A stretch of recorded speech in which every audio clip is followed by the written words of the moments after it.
Change tapes in the camera. You're probably wondering what this is being filmed on. In fact, it is being filmed on these little mini cassettes.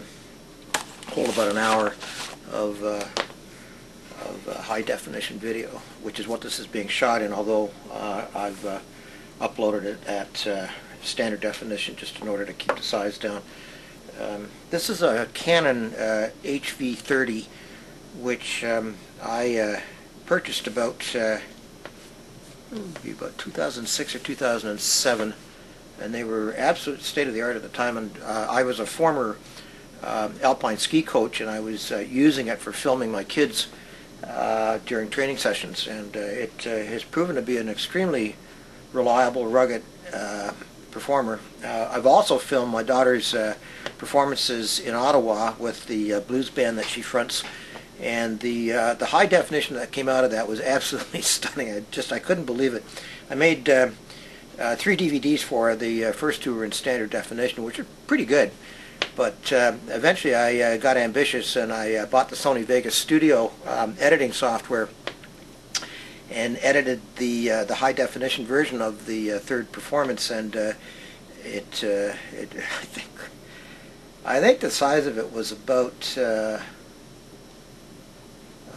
23 gigabytes for each hour, and it's a 2-hour performance. And of course, it doesn't fit on DVD, so the only thing I could put it on was a 2-layer Blu-ray disc. Anyway, I had a lot of fun with that. So anyway, back to business.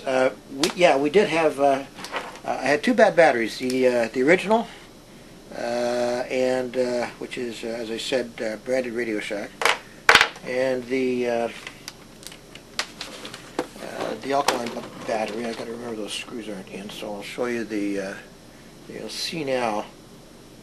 Okay, so we're on. We're not getting very good contact. These leads are probably oxidized. So if I hold it down on a piece of metal, right, just put on in the mood here, and we'll see now how we're doing with the.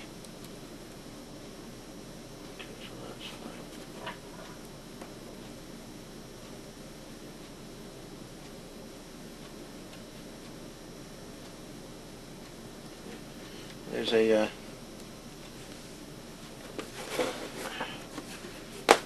going to put these screws back in before I forget. I have another accident with it.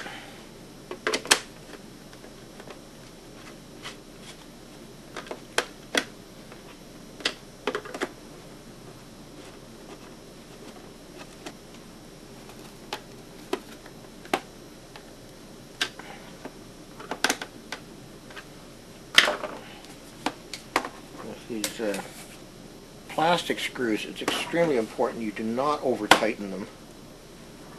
Okay, so now I've got it on range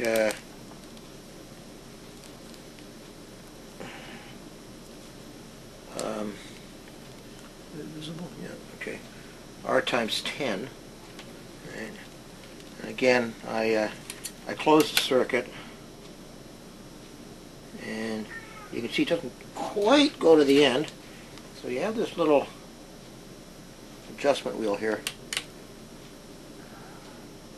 There, and it goes a little bit past. So you can adjust that until you get absolutely zero resistance when you short the little circuit, which is the R/1 is run off the 1.5 volt battery, and the rest of the resistance ranges are run off the 12 volt or the 9 volt battery. Before I do anything else, I'm going to set these batteries aside for disposal at the local recycling center.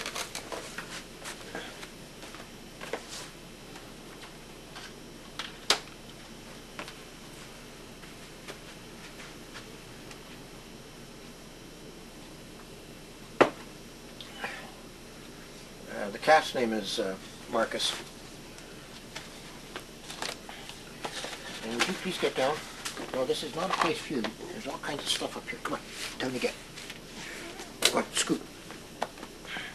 Daddy's making a movie.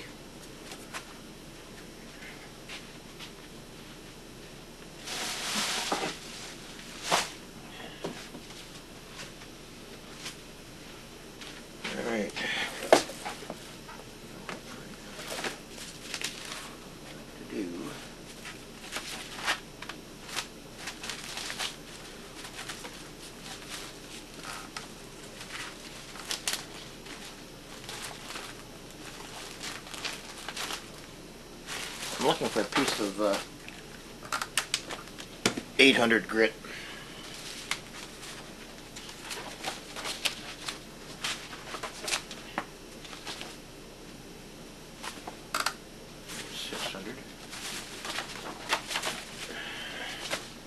There's 800.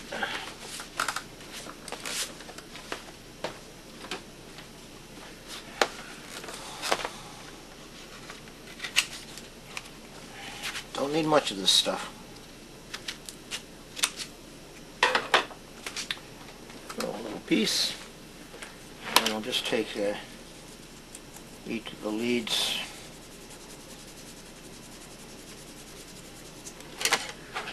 Wrap the paper around it.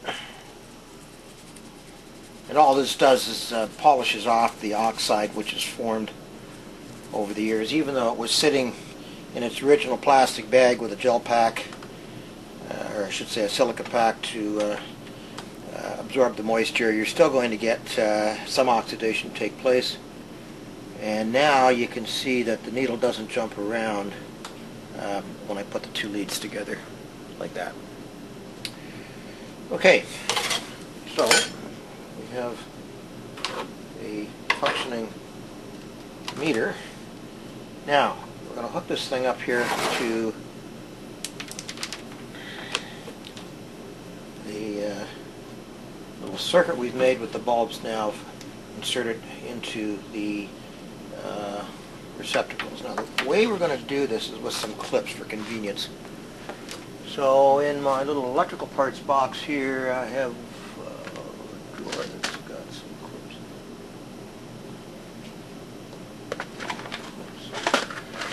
Use this clips. Okay. These little alligator clips here. So the first thing I'm going to do is I'm going to take the ground strap. Now, as I mentioned, and we'll see this when we go back and do the installation. This ground strap here is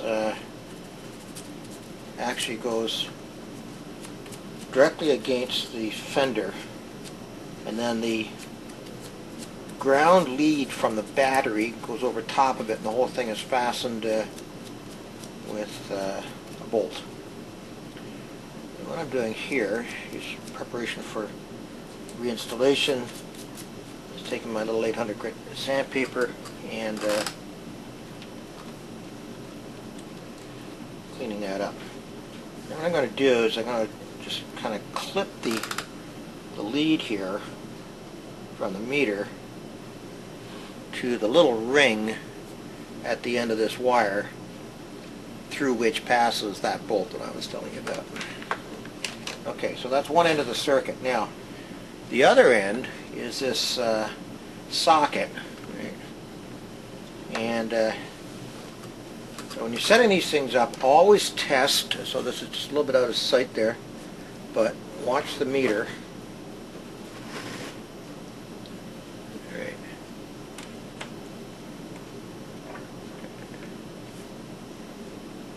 Okay, and you'll see me just zeroing with the adjustment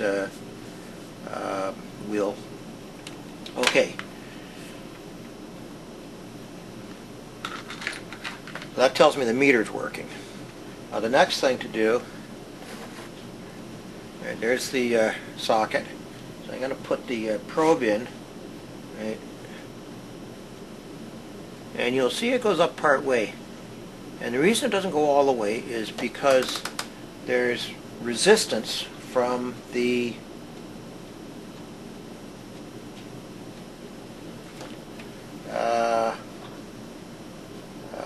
filament inside the bulb.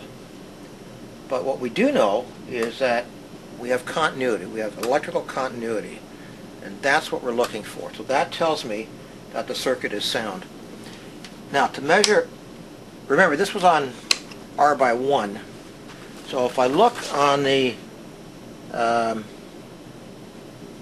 resistance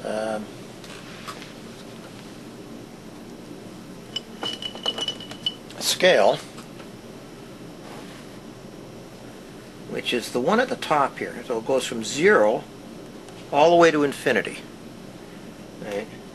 and you multiply by the factor of 10, which is signified on the particular scale that you're using. So this is R by 1, so you read it directly.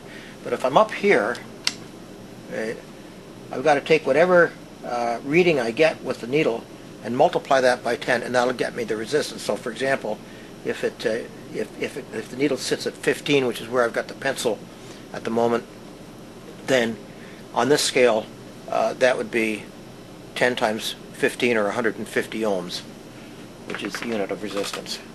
So let's test it and see what we get.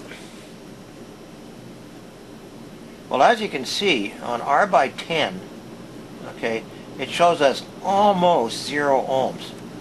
So that scale isn't sensitive enough for us to actually get a good precise measurement of the resistance. So I'll go back down to the lowest scale, which is R by 1. I'm just going to poke my head in here, and I'm reading about 10, 11, 12, 13, almost 13 ohms, which is very low resistance, and that's what you would expect from a bulb filament. Yeah, here, let's turn the camera off for a second. I've got a bulb I can compare that with. So here's a bulb out of my old trouble light, which gave up the ghost the other day. Standard 100-watt light bulb.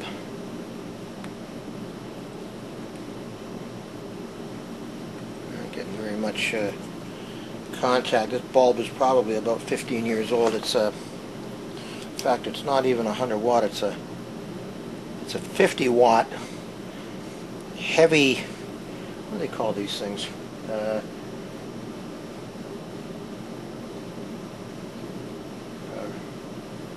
Rough duty is what it's called, and that means that you can drop them. I'm not getting very good electrical contact here.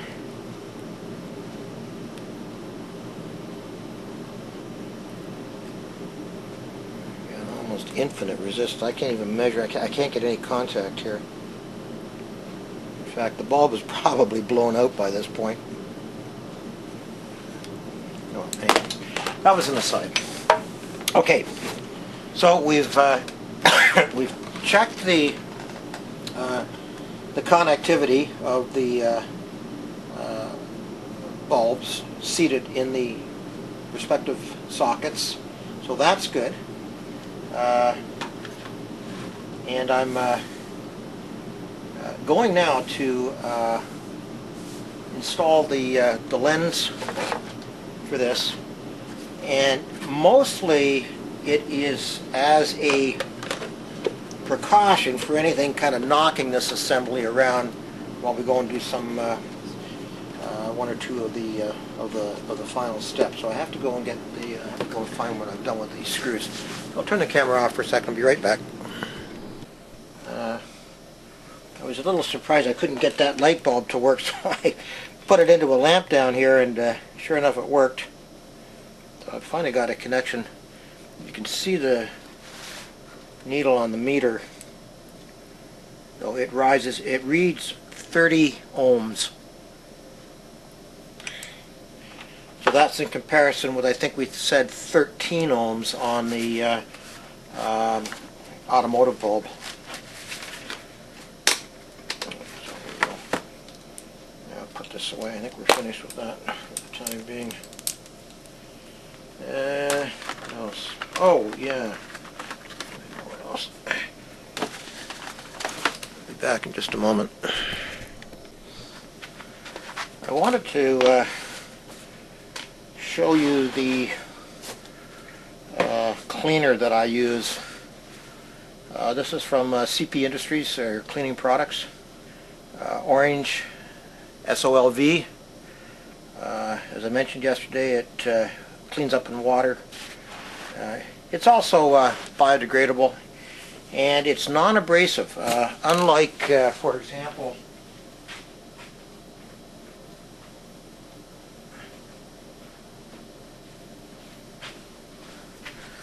this material, which is what I use to clean my hands.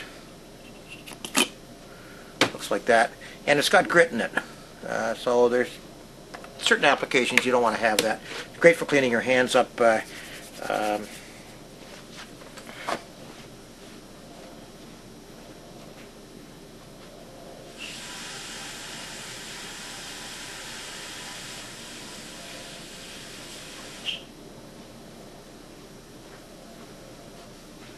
generally speaking, you don't want to use that stuff on parts, auto parts that you're cleaning.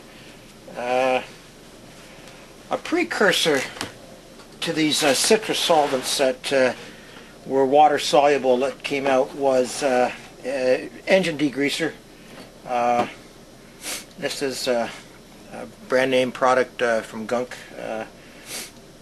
This is the original. This is good for cleaning engines and engine compartments, and last fall I did a major front end overhaul of the not front end suspension, but rather the front of the engine, all the seals, timing belt, etc., etc. And while I was at it, I cleaned out the engine compartment, and it looks terrific.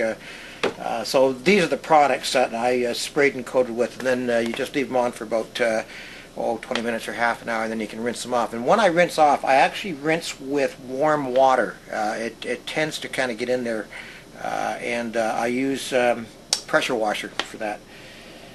So I just wanted to show you that. What else? I think that's all. Be right back. Okay, so let's attach the turn signal lens cover.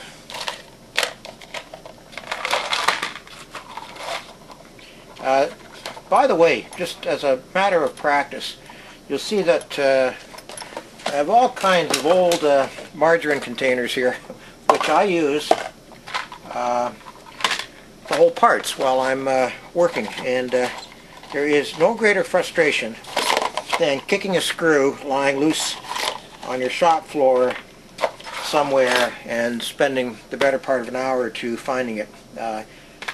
Just get yourself some little containers like this, and always put your parts in it as you disassemble, and it makes reassembly so much easier. Now, these are plastic screws, right? The screw itself is metal, but it's made to go in a plastic, a piece of plastic, and the plastic screws typically have a little bit greater pitch than a wood screw does, because they get better adhesion between the metal and the plastic than wooden metal do. Now, these particular screws have, I don't know if you can see that, there's a little, where's my pencil?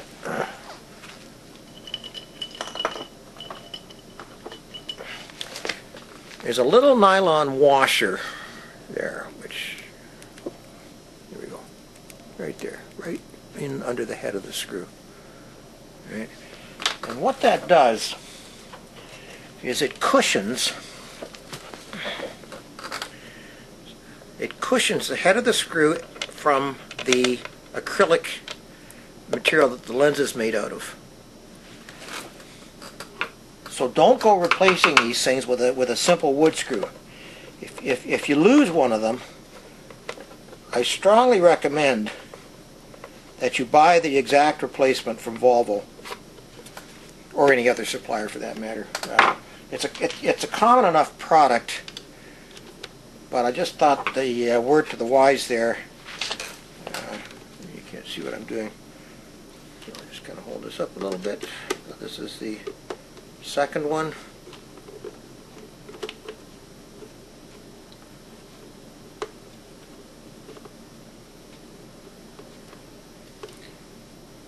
And when you do this, you put all three in, and you do not tighten it.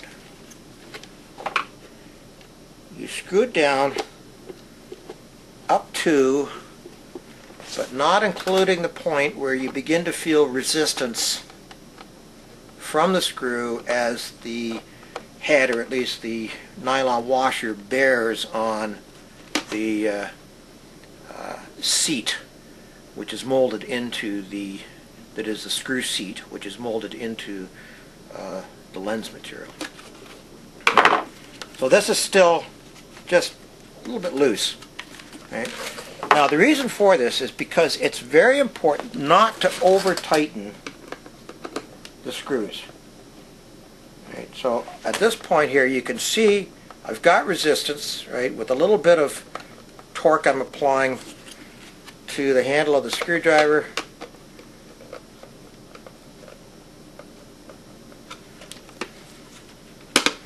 And there's a couple of reasons for doing this. If you over tighten the screws, you risk three possible things. You'll, first of all, potentially twist off the stud into which the screw is anchored. And the whole point of this exercise, of course, is being the repair of one of those. The second thing that you can do is you can crack the lens around the seat where the nylon bushing, washer buffers the screw head from the lens material. And then thirdly, what you can do is you can distort the edge of the lens so that you don't get a good seal here between the lens and the gasket material that we poked into the groove around the periphery of the turn signal housing. They need to be sufficiently secure that the lens can't move, that the lens is seated evenly with even pressure around the gasket material, and that's all it needs to be.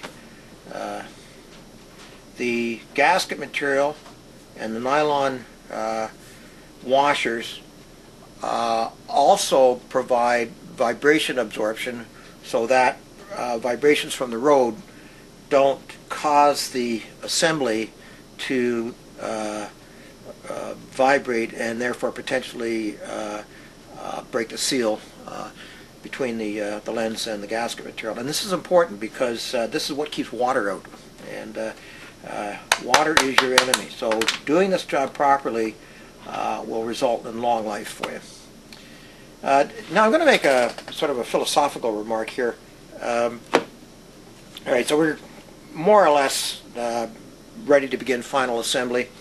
But I wanted to mention why I'm going through this in such excruciating detail, which for many of you who are regularly repair their own vehicles or may even be professional mechanics, why I'm doing this in so much detail that all the things you take for granted, you people, you don't need to be told this. Well, this video is not for you. This video is actually done for a good friend of mine, Brian L. from New York City, who got in touch with me through a Volvo chat forum, I think 2 or 3 years ago.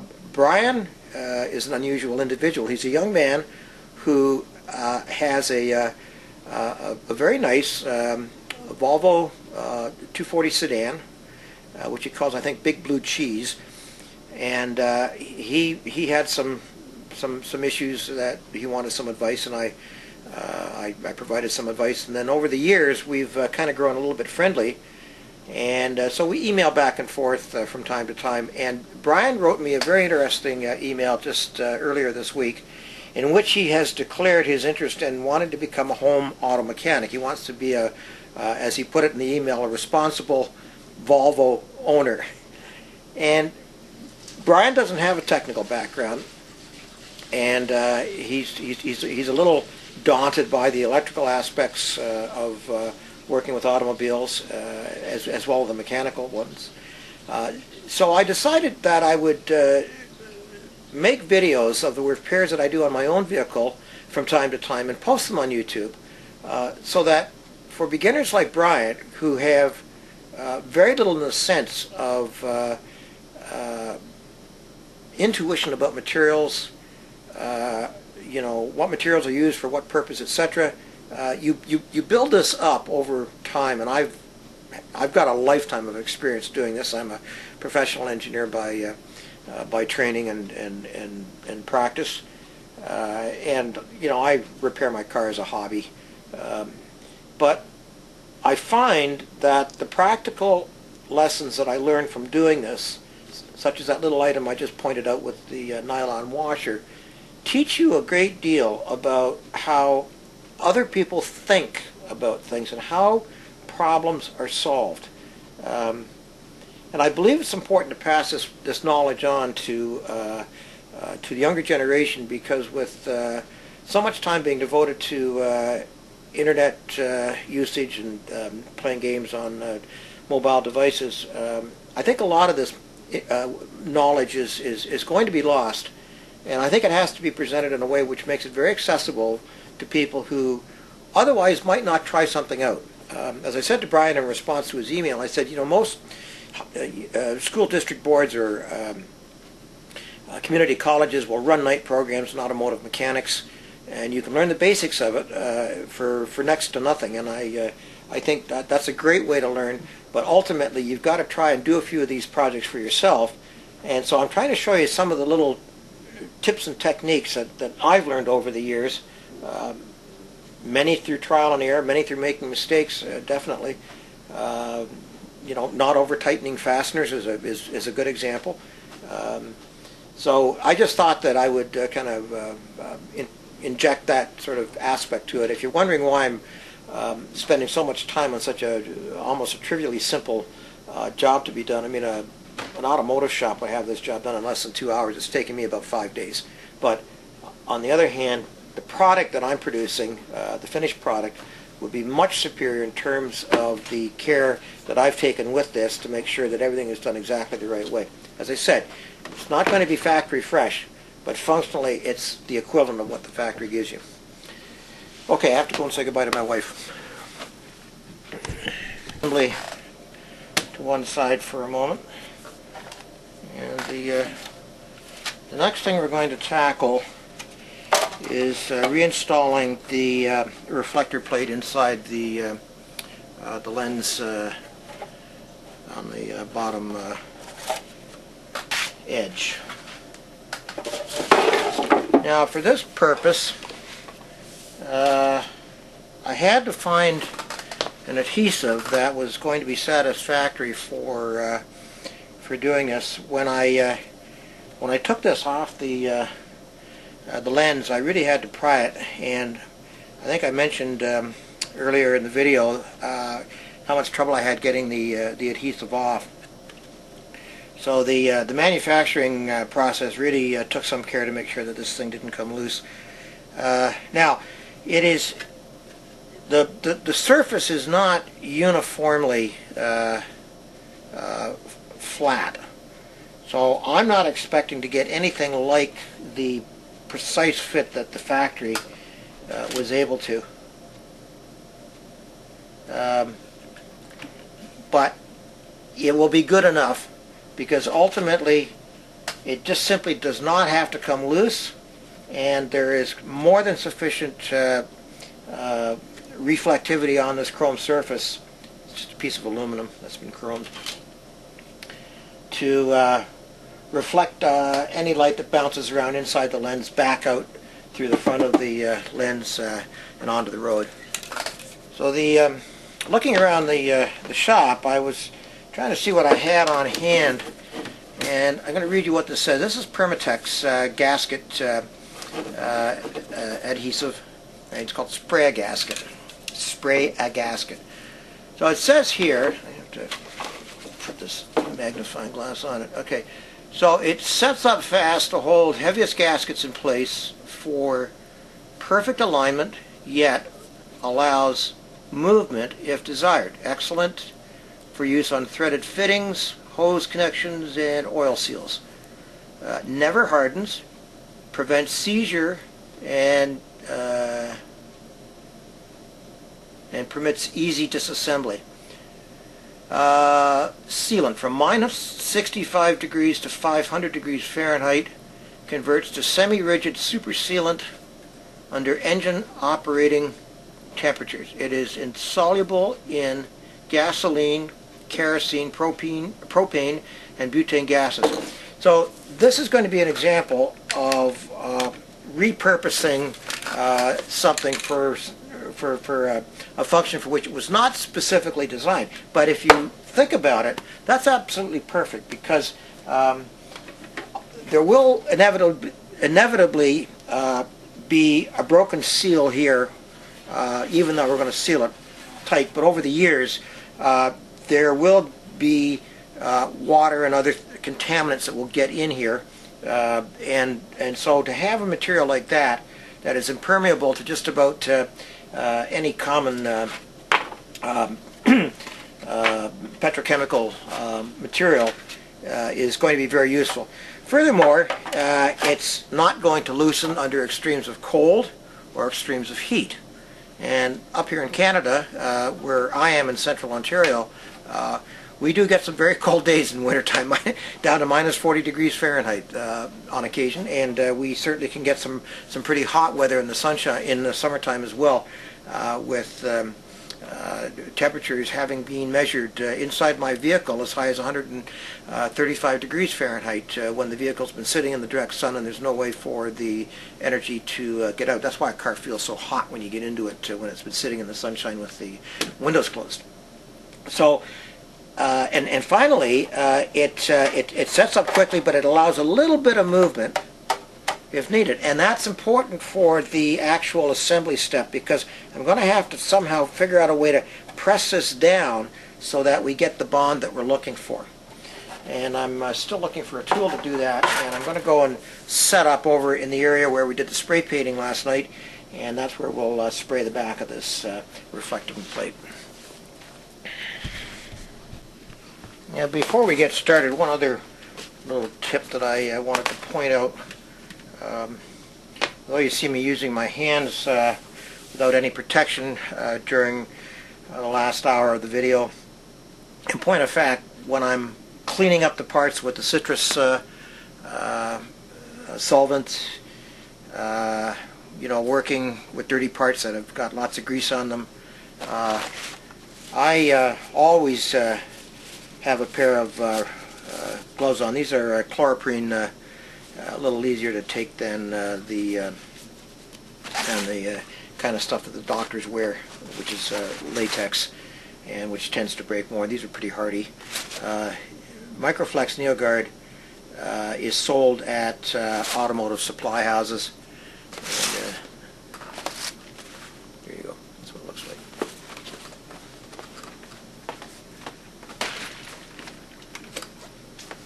Frequent washing, because your hands are getting dirty and greasy, I find at my age it just causes my cuticles to crack, so I try and avoid soap and water as much as I possibly can, and that's one of the advantages of having those gloves. Alright, so I'm not quite ready, but I'll be right back. Okay, so we have an issue. So I went over to the spray area and sprayed a little bit of this gasket. Pitch the camera a little bit more like that. There. On a piece of newspaper, and then stuck my finger in it. And yeah, I can feel it's nice and tacky, right? And it's probably the kind of thing that is perfect for the purpose that it's designed for, where two metal parts are being bolted together, separated by a gasket, which is going to be sealed by this Permatex gasket compound. I don't think it's the right thing to use here, and the reason is because there is not going to be constant pressure pressing this reflective strip against the inside surface of the lens. So that got me thinking, probably what we should do is use the material which is designed for that purpose, and that's contact cement. And I just happen to have a tin of LePage's Press Tight Blue, which is their strongest contact cement. I actually used it for a table that I built and laminated with some artificial material. Can't think of what it's called. Now I got to go and find a solvent to get this off my hands. I've been turning over in my mind for a couple of days now how I'm going to really kind of get some pressure on this thing that is on the reflector plate, so that whatever adhesive I do use makes a good contact. Now I said we're going to use this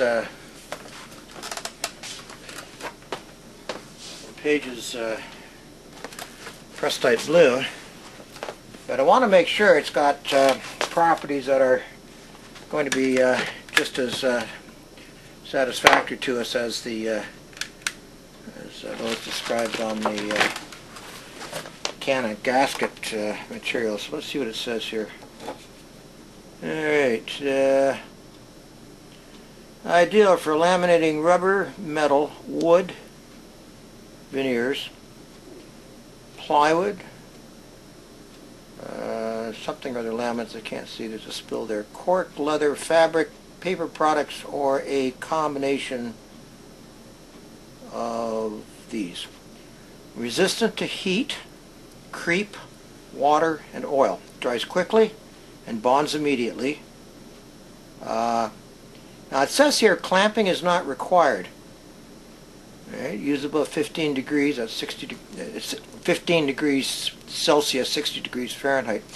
Surfaces must be flat, close fitting, clean, and dry. Rough and smooth surfaces. Pre-fit parts before applying, as bonding will be immediate upon contact. Stir until uniforms. Directions are apply an even generous coat to both surfaces. Let dry 15 minutes or longer until glue does not transfer to paper pressed to it. Pour surfaces such as, well, we don't have to go into that. Okay. Dry cement should appear glossy. Dull spots require a second coat. Join pieces together within 60 minutes after application. If cement dries beyond 1 hour, reactivate by applying another thin coat. Align and join pieces carefully. Repositioning is not possible. All right, so warning us again.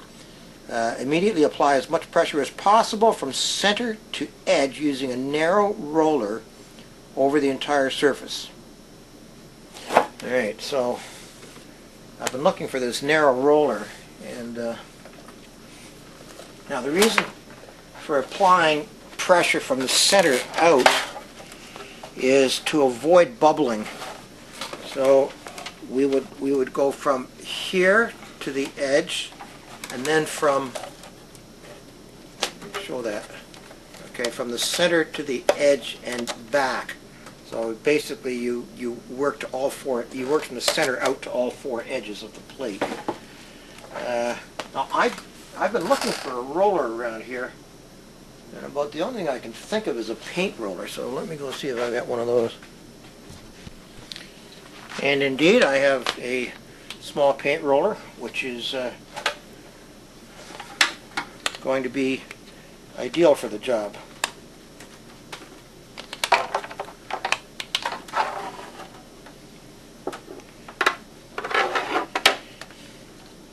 Now this is something I haven't done before, this particular restoration. So this particular step in the restoration, I should say. So what I'm actually doing with myself is I'm rehearsing how this is going to go, because I only get one chance at this. Right? As you heard me reading off the label, repositioning isn't possible. You are one and done.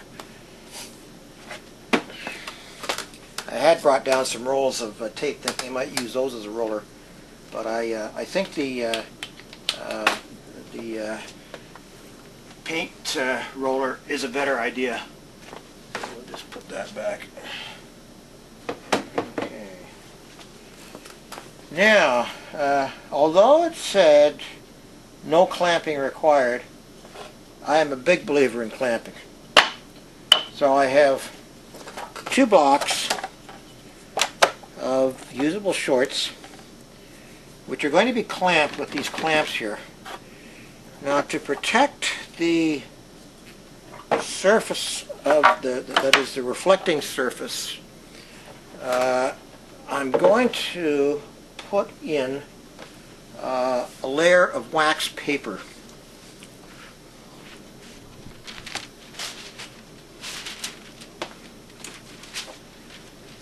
Okay, voila, wax paper. I'll put the clamps on the ground for the moment.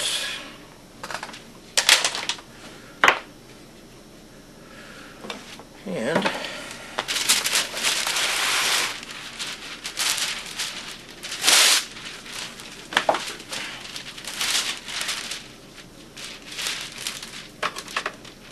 I will start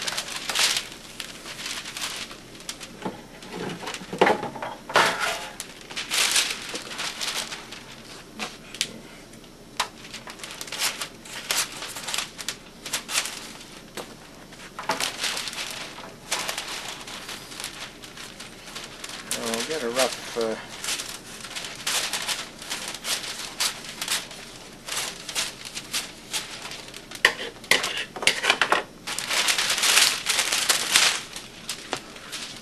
rough fit first. And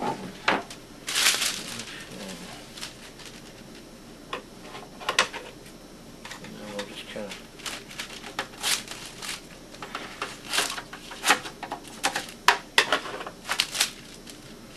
trim it as needed. It doesn't have to be perfect. Actually,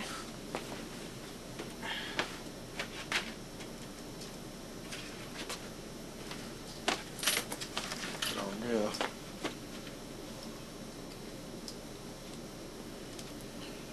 is take my hobby knife and just trim it that way.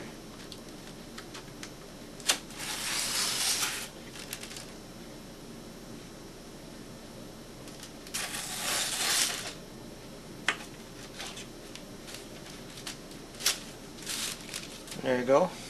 Bob's your uncle.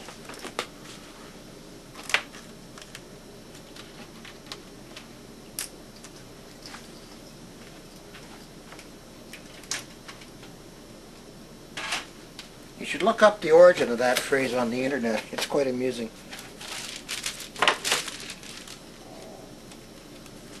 I'm not going to tell you.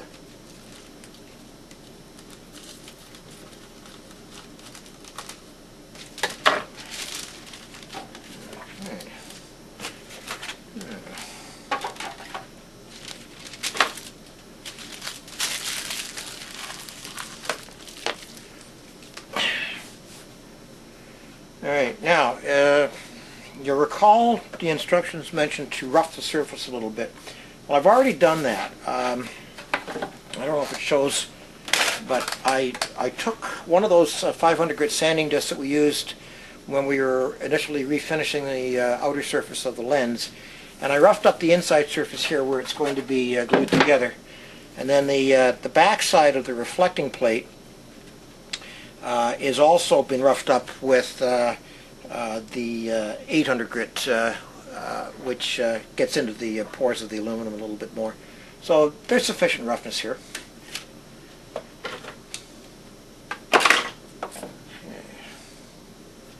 The next thing is I want to check the blocks of wood for gross irregularities, and there are none. Another cat come by. I feel you. Okay. Now, I'm just getting set up here, so I'll be back in a moment. So this is partway through the setup for this operation. Now, as you can see, I've cleaned off quite a bit of the articles that were on the table, and I'm going to continue to do that. Always put your tools away as soon as you're finished with them.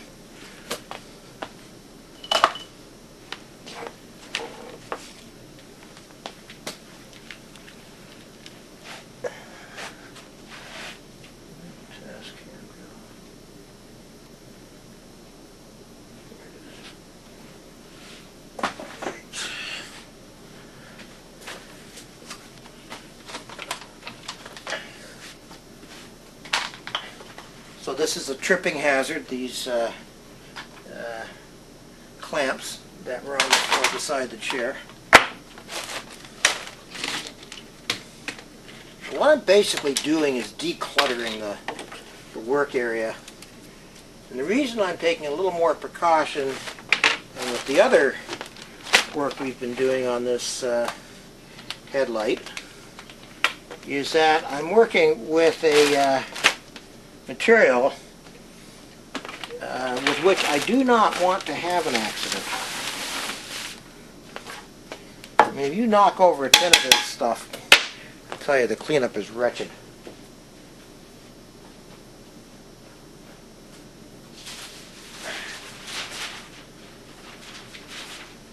So, a word to the wise. Well, you're all wise. Now you're wiser. Right.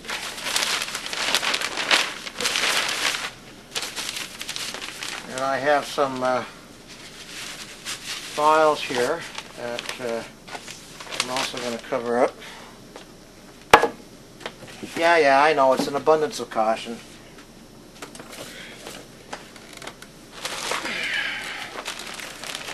Okay, there's a little bag of foam brushes that we keep around here. And that's the size I want. Now what's particularly useful about this, and angle the camera a little bit more towards the work, is that the foam brush has got a chiseled tip, and that is absolutely perfect for getting into corners. And again, I'm rehearsing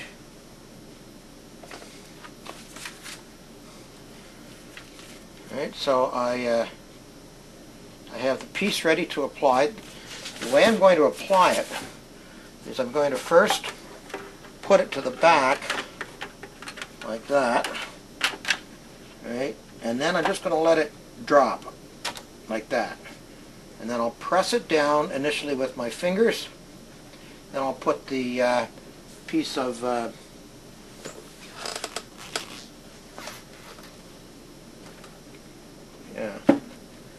piece of wax paper, which I seem to have misplaced.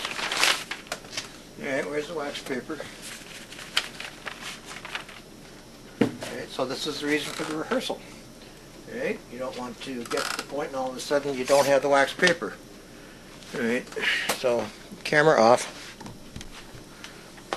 Well, in my zeal to have a tidy workplace, I inadvertently crumpled up the wax paper template and threw it in the trash. No big deal.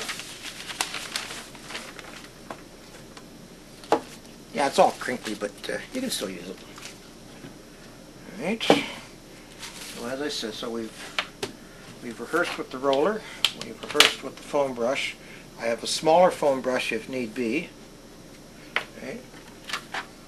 You don't want to get this contact cement on the inside surface of the lens. So we're going to be ultra cautious here. And now, did I say anything about stirring? My recollection is that this stuff does not have to be stirred.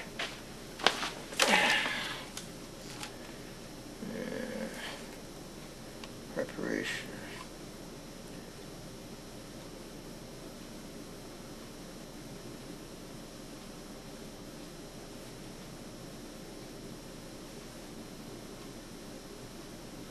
Okay. There's nothing about stirring. Now, this can is just about empty. There's a little bit of material. Certainly it's sufficient for what our purposes are today. However, it means dipping down toward the bottom. And that's how cans of paint and contact cement get knocked over. So, we are going to use a small container of this. Just turn the camera off for a moment.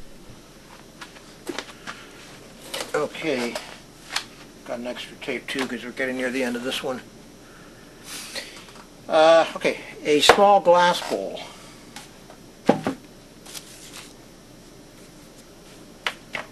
Okay, so one more time, pour that in there, put the cap back on. Okay, so I need the mallet to put the cap back on. Time out. Alright, so this is my arsenal. So, you can't see that. Now you can. So, mallet, a nylon hammer with two different hardnesses on the head. It's a ball peen steel hammer and a steel claw hammer. So which of these am I going to use to put the lid back on the contact cement container? Correct answer is mallet. And the reason for that is all three of these will cause the top surface here to deform. Top surface there where the lid is, and let air in, and so you will not have good contact cement material for very long. This stuff is extremely sensitive to oxygen. Alright, so I was just going through the rehearsal, so we're going to open this up, pour it in here, put the cap back on. Okay, so we need some gloves because we're going to be working with kind of material. So let's get a pair of gloves out.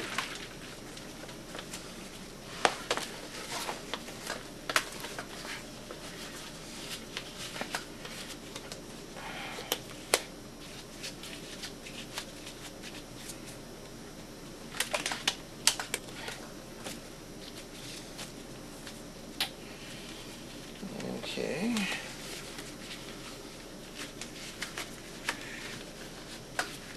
See, when you haven't done a job the first time,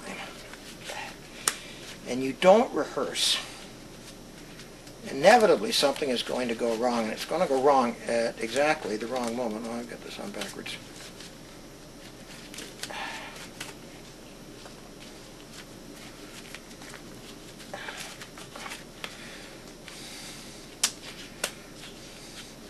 And with a job like this, where you only do get one kick at the can, the extra time you take for the preparation is definitely going to save your bacon. Alright, so we pour. I can pick up the lid now because I got my gloves on. Alright, now I want to have something to clean up, so I'm going to take out some paper towel. Have them ready. Alright, I want to have the mallet handy. Magnifying glass away. Wood not for now. Put the tape up out of harm's way. Okay, so this comes first. So I'm actually setting it up in the order with which I'm going to use these tools and materials. All right, so then that goes on. Tap, tap, tap. Okay, the mallet goes there. This gets put away, right? And then I do the application from here, right? Coat both surfaces,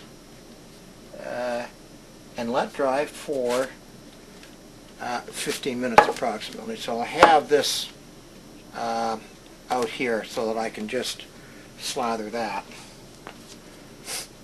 Okay. And that goes on, drops down.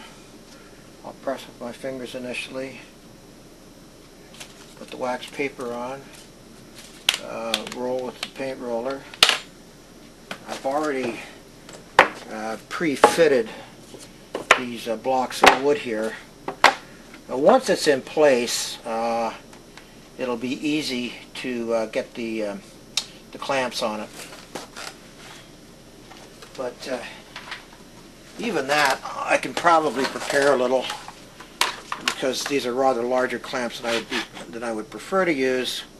So I'll get them at roughly the position I want to have them, so that I don't have to close the jaws too much.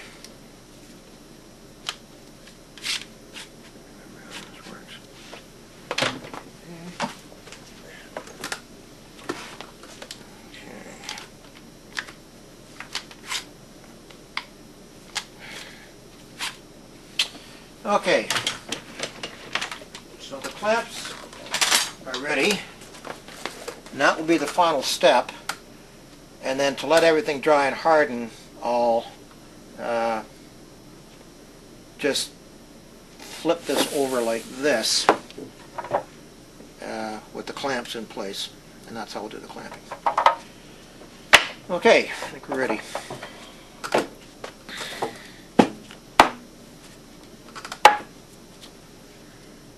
Now you all have a good clear view of this.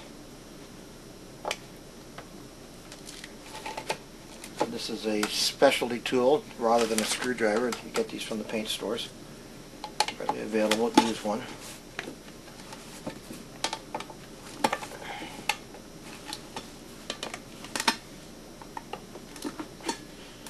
Now when you're doing this kind of thing, you want to be able to remain in one place because that minimizes the risk of something unexpected happening. Now I haven't had this thing open for quite a while, and oh dear. Well, I suppose it was bound to happen. Yeah, it's turned to jelly. That's all right. My goodness, I think it's been 5 years since I've had this opened. I know I used it twice. Anyway, we'll have to go and get some more of this, and we'll pick up the video at that point. So I'll be back in about an hour.